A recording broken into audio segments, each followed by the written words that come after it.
bagaimana sih dalam perspektif Islam untuk membantu orang sudut pandang mengenai disorientasi seksual itu melanggar prinsip-prinsip dalam Islam.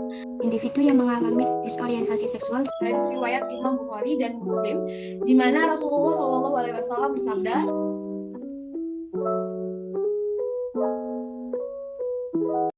Assalamualaikum warahmatullahi wabarakatuh. Halo sahabat Firdaus, kembali lagi bersama kami di podcast Firdaus. Di episode kali ini kita bakal membahas topik yang sangat menarik nih teman-teman. Pasti teman-teman udah pada penasaran kan? Yap, sesuai judul video ini, kita akan ngebahas terkait feminisme dalam kaitannya itu dengan Islam. Sebelumnya, perkenalkan nama saya Azhara Nur Rahmawati sebagai MC1. Saya Muhammad Tasfirul sebagai MC2. Seperti biasanya, di podcast kali ini pastinya kita nggak sendirian nih. Kita akan ditemani dengan 3 narasumber yang luar biasa. Nah, langsung saja tanpa basa-basi kita sapa mereka. Assalamualaikum kakak-kakak semua. Waalaikumsalam. Gimana nih kabarnya kakak-kakak semua? Alhamdulillah baik. Oke, sahabat Firdaus sekalian, 3 narasumber hari ini adalah para aktivisi feminisme sekaligus akademisi. Kenapa sih kita datangkan mereka ke dalam podcast kali ini? Seperti yang sudah dijelaskan di awal video, dalam 15 menit ke depan, kita akan berbincang-bincang tentang feminisme menurut kacamata Islam. Karena masih banyak banget miskonsepsi atau pandangan yang salah kaprah terkait feminisme itu sendiri. Feminisme dianggap anti laki-laki, anti agama, dan melawan kodrat. Apakah benar demikian? Maka dari itu di episode kali ini kita akan mengupas tuntas feminisme itu seperti apa. Nah, sebelum lanjut, kita harus tanya dulu nih pengertian feminisme itu sendiri bagaimana itu terjadi. Mungkin dari Kak Azlin bisa menjelaskan. Oke, jadi feminisme adalah sebuah paham yang memperjuangkan kebebasan bagi perempuan untuk tidak dieksploitasi, tidak dimarginalisasi, dan tidak dijadikan objek kekerasan oleh laki-laki. Oke, jadi dari pernyataan Mbak Aslin tadi, intinya gerakan feminisme ini merupakan gerakan yang memperjuangkan ketidakadilan pada salah satu pihak, yaitu pihak perempuan ya. Nah, untuk selanjutnya, bagaimana sih pandangan Islam mengenai feminisme itu sendiri? Menurut Mbak Rinda mungkin? Dalam pandangan Islam, ide dasar dan utama yang diperjuangkan oleh kaum feminisme berupa kesetaraan, kedudukan, dan hak antara kaum perempuan dengan kaum laki-laki memiliki arti tidak berbeda. Islam sendiri memandang perempuan dan laki-laki memiliki kedudukan yang sama dengan sejumlah aspek, terutama dalam aspek kemanusiaan. Namun hal ini tidak membuat Islam memberikan hak-hak yang identik kepada perempuan dan laki-laki dalam semua hal. Keadilan tidak harus bermakna dalam persamaan, bahkan harus berbeda jika kondisi dan fungsi objeknya berbeda. Jadi dalam pandangan Islam sendiri, ide dan dasar utama yang diperjuangkan oleh kaum feminisme berupa kesetaraan kedudukan antara perempuan dan laki-laki adalah sesuatu yang tidak benar. Dan laki-laki memiliki kedudukan yang setara dalam jumlah aspek, terutama kemanusiaan. Bagaimana menurut Mbak Azlin? Ya, betul banget tadi yang udah dibilang sama Kak Rinda. Masih banyak orang yang menyalahartikan arti dari feminisme sehingga mereka kemudian menjadi anti-feminisme. Feminisme dianggap sebagai sebuah konsep di mana perempuan merupakan manusia memiliki hak yang paling tinggi atau sama saja merendahkan derajat laki-laki. Padahal yang benar, kaum feminisme ini ingin memperbaiki relasi gender, bukan untuk melemahkan atau merugikan salah satunya. Oke, sebelum kita lanjut lebih dalam lagi, mungkin Mbak Salma bisa menceritakan sejarah singkat tentang feminisme. Jadi awalnya gerakan feminisme muncul dari Barat dan tidak dapat dipungkiri hal itu merupakan respon dan reaksi terhadap situasi dan kondisi kehidupan masyarakat di sana. Di Barat, sejak zaman dahulu sampai awal abad modern, perempuan disamakan dengan budak dan anak-anak dianggap lemah fisik maupun akalnya. Paderi-paderi gereja menuding perempuan sebagai pembawa sial dan sumber malapetaka. Akibatnya, peran wanita dibatasi dalam lingkup rumah tangga saja. Sepanjang abad pertengahan, nasib perempuan di Eropa tetap sangat memprihatinkan. Bahkan sampai tahun 1805, perundang-undangan Inggris mengakui bahwa hak suami untuk menjual istrinya.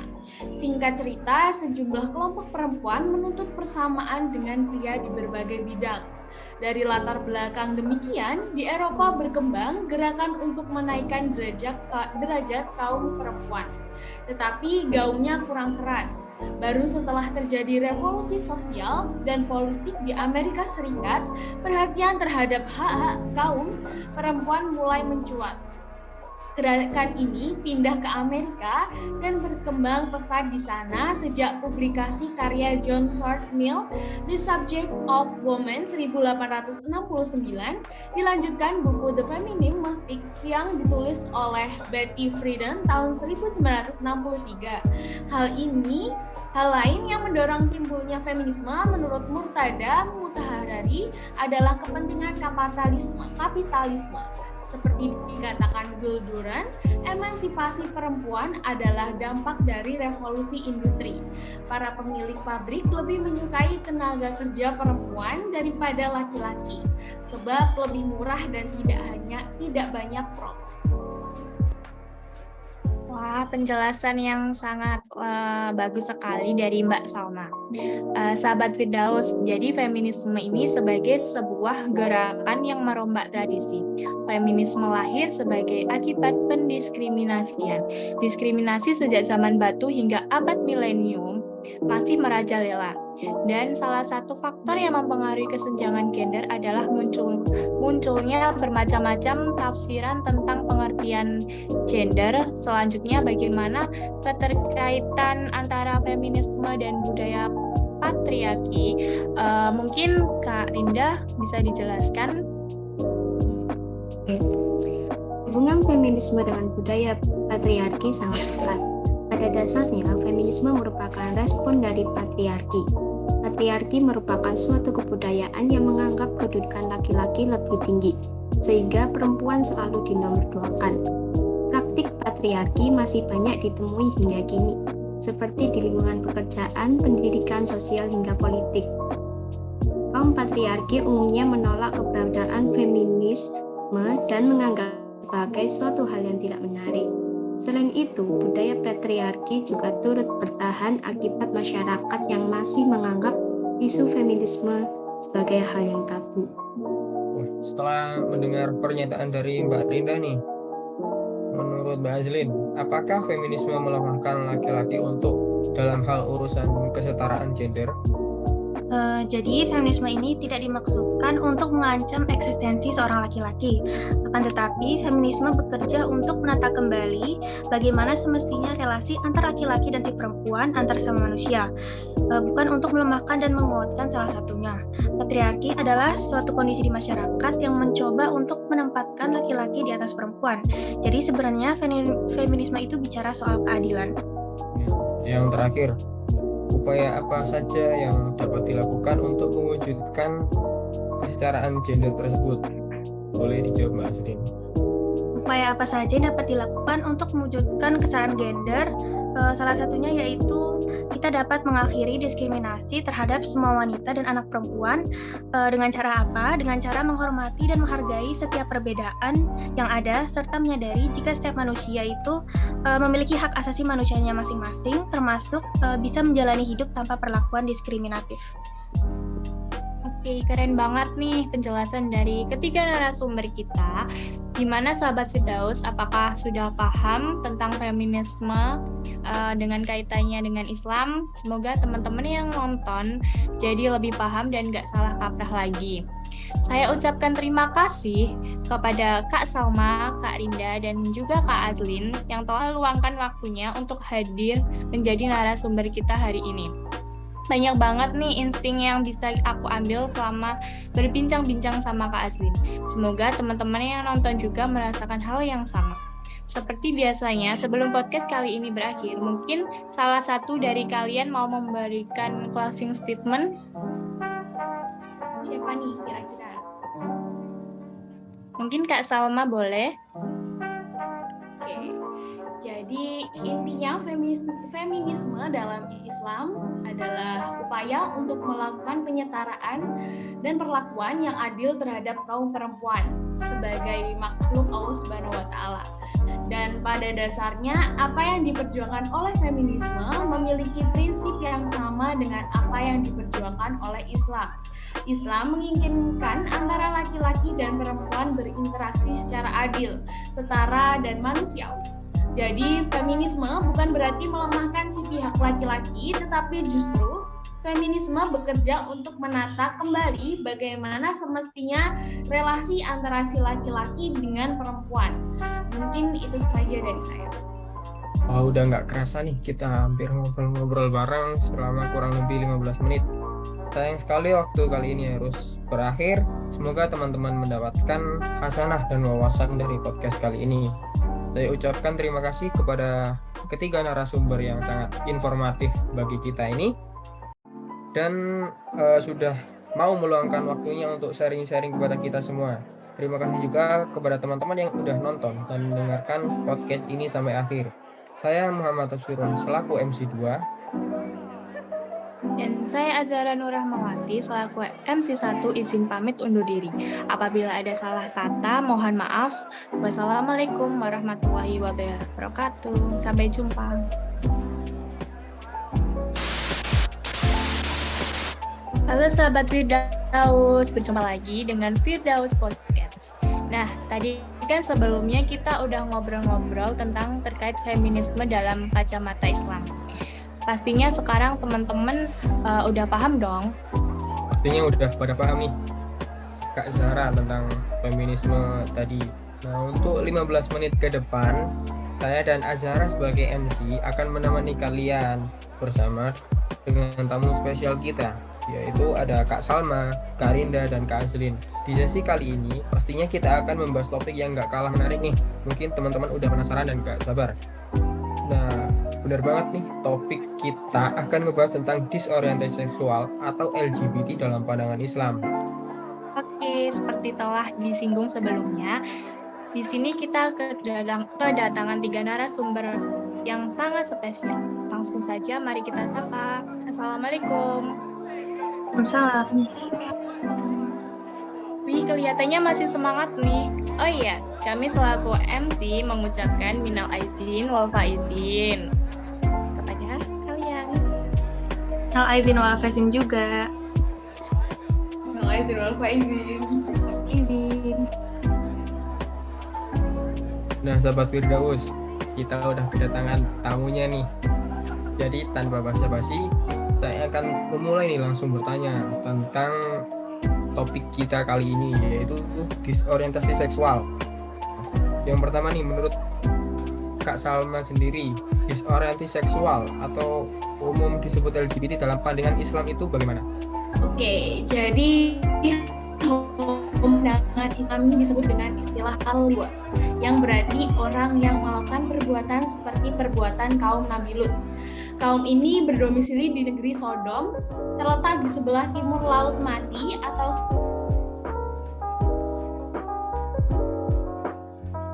sekarang disebut Yordania. Karena yang beragama Kristen, perbuatan demikian disebut sodomi, di mana pelakunya disebut al-litiu, yang berarti laki-laki melakukan hubungan seksual dengan laki-laki. Sedangkan istilah lesbian di dalam agama Islam disebut dengan as-sihab, yang berarti perempuan yang melakukan hubungan seksual dengan sesama perempuan. Nah, kesimpulannya bahwa homoseksual ialah hubungan seksual antara laki-laki dengan laki-laki, sedangkan untuk berhubungan seks antara wanita disebut lesbian atau female homosex. Lawan homoseks dan lesbian adalah heteroseks, artinya hubungan seksual antara orang-orang yang berbeda jenis kelaminnya, seorang pria dengan seorang wanita. Seperti itu. Pernyataan dari Kak Salma tadi, jadi LGBT ini udah ada nih dari sejak zaman Nabi Lut dan disebut kaum Sodom ya teman-teman. Yang sekarang ini sudah terdengar biasa nih, kaum Sodom ini terletak di sebelah timur Laut Mati atau Yordania tadi. yang sudah Kak Salma jelaskan. Nah, dan tidak asing lagi bila LGBT ini disebut dengan dunia pelangi. Saya tahu LGBT memang menyimpang dalam norma agama. Tapi bagaimana nih menurut tanggapan dari Kak Rinda? Jika LGBT ini disetujui oleh masyarakat di dunia bahkan didukung pemerintah dengan adanya alasan ingin fokus pada kebebasan dan pekerjaan mereka karena tidak ingin mempunyai anak atau child free. Lalu alasan lain di negara yang pro LGBT tidak terkait kasus peledakan penduduk, biasa disebut apa ya, mereka nyebutnya itu biasanya open minded. Bagaimana dengan Kak Rinda? Oke, terima kasih atas pertanyaannya. Memang tidak bisa dipungkiri kalau LGBT ini menuai pro dan kontra di tengah masyarakat Indonesia yang berpenduduk mayoritas Islam. Nah, namanya manusia itu punya keinginan sendiri walaupun norma tidak mendukung. Dan seharusnya kita harus mengetahui bahwa Allah memurkai tingkah laku laki-laki yang mempunyai sifat keperempuanan. Rasulullah Shallallahu Alaihi Wasallam bersabda, riwayat Bukhari nomor 5885, melaknat laki-laki yang menyerupai wanita dan wanita yang menyerupai laki-laki. Dalam konteks agama, ya LGBT ini salah, dan orang yang mendukung LGBT mau dia bilang A sampai Z ya tetap salah. Kalau menurut agama salah ya berarti dosa, seperti contohnya orang yang sudah tidak berhijab karena ya belum siap. Padahal ia tahu kalau ketika sudah balik wajib hukumnya untuk berhijab. Dia dosa karena sudah tahu ilmunya tetapi tidak menerapkannya, tidak mencari pembenaran untuk alasan dia tidak berhijab.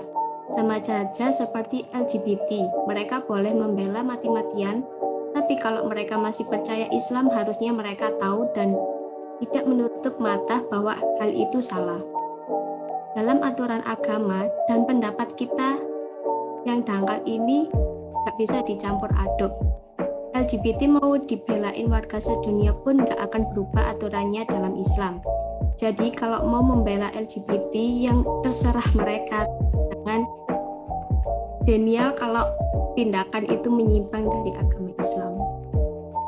Wih, penjelasan dari Kak Rinda cukup menarik dan sudah berani untuk speak up tentang hal ini. Semoga ada sedikit dari orang yang berpikir kayak, oh iya juga ya, benar juga ya, kayak gitu. Bagaimana nih sudut pandang Islam mengenai disorientasi seksual itu sendiri? Mungkin dari Kak Azlin bisa menjelaskan? Sebagai agama yang mengatur semua aspek kehidupan, Islam memiliki pandangan yang jelas tentang seksualitas dan hubungan seksual. Dalam Islam, hubungan seksual hanya diperbolehkan antara suami dan istri yang sah dalam suatu ikatan pernikahan. Oleh karena itu, hubungan seksual yang dilakukan oleh individu yang mengalami disorientasi seksual dianggap telah melanggar prinsip-prinsip Islam. Namun, penting untuk dicatat bahwa Islam juga mengajarkan kepada kita untuk memperlakukan setiap individu dengan kasih sayang dan rasa hormat, tanpa memandang orientasi seksualnya. Islam juga menekankan pentingnya menghindari perilaku yang merugikan orang lain, termasuk perilaku diskriminatif terhadap orang yang berbeda dari kita. Oke, menurut Kak Rinda sendiri nih, bagaimana Islam semestinya memperlakukan individu yang mengalami disorientasi seksual? Jadi, Islam menekankan pentingnya menghormati martabat manusia dan menghindari sikap diskriminatif terhadap orang yang berbeda dari kita. Oleh karena itu, individu yang mengalami disorientasi seksual harus diperlakukan dengan penuh kasih sayang dan pengertian, serta tidak boleh dihakimi atau diintimidasi.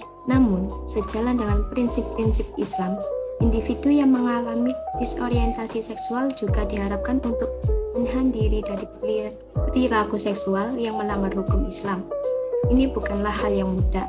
Dan oleh karena itu, individu yang mengalami disorientasi seksual juga membutuhkan dukungan dan bimbingan dari masyarakat dan orang-orang terdekat. Kita harus mengingat bahwa di dalam Islam, tujuan utama adalah untuk mengembangkan karakter yang baik dan menjaga hubungan baik dengan Allah Subhanahu wa Ta'ala dan manusia. Oleh karena itu, sebagai umat Islam, kita harus selalu berusaha untuk mengembangkan karakter yang baik dan memperlakukan semua orang dengan kasih sayang dan hormat tanpa memandang orientasi seksual mereka. Baik, jadi benar ya teman-teman yang disampaikan oleh Kak Rinda tadi. Di dalam Islam itu kita tidak boleh memandang sebelah mata orang yang mengalami disorientasi seksual. Kita pun harus tetap mendukung mereka. Nah, dukungan yang dimaksud dalam hal ini yaitu bukan untuk mendukung menghalalkan adanya perilaku LGBT-nya ini, tetapi kita memberikan dukungan dan bantuan kepada mereka secara moral. Nah, selanjutnya kemudian apakah ada sih ayat-ayat Quran atau hadis nih yang menjelaskan tentang disorientasi seksual? Mungkin Mbak Salma bisa memberikan pendapatnya. Ya, tentu saja di dalam Al-Quran terdapat beberapa ayat dan hadis yang bisa kita hubungkan dengan disorientasi seksual. Salah satu ayat yang relevan yaitu surah Al-A'raf ayat 81 yang artinya, dan kami juga telah mengutus Lut kepada kaumnya. Ketika dia berkata kepada mereka, mengapa kaum mengerjakan perbuatan yang memalukan itu yang belum pernah dikerjakan oleh siapapun dari makhluk-makhluk yang hidup di dunia ini sebelum kamu. Selain itu, hadis yang terkait dengan disorientasi seksual adalah hadis riwayat Imam Bukhari dan Muslim, di mana Rasulullah SAW bersabda, barang siapa yang menyerupai suatu kaum, maka dia termasuk golongan mereka. Hal ini menunjukkan bahwa Islam tidak mengakui orientasi seksual yang berbeda dengan norma-norma masyarakat yang dianggap baik. Hal ini menunjukkan bahwa Allah Subhanahu wa Ta'ala memandang perbuatan seksual yang tidak sesuai dengan norma-norma moral yang dianggap baik dalam masyarakat sebagai suatu hal yang memalukan.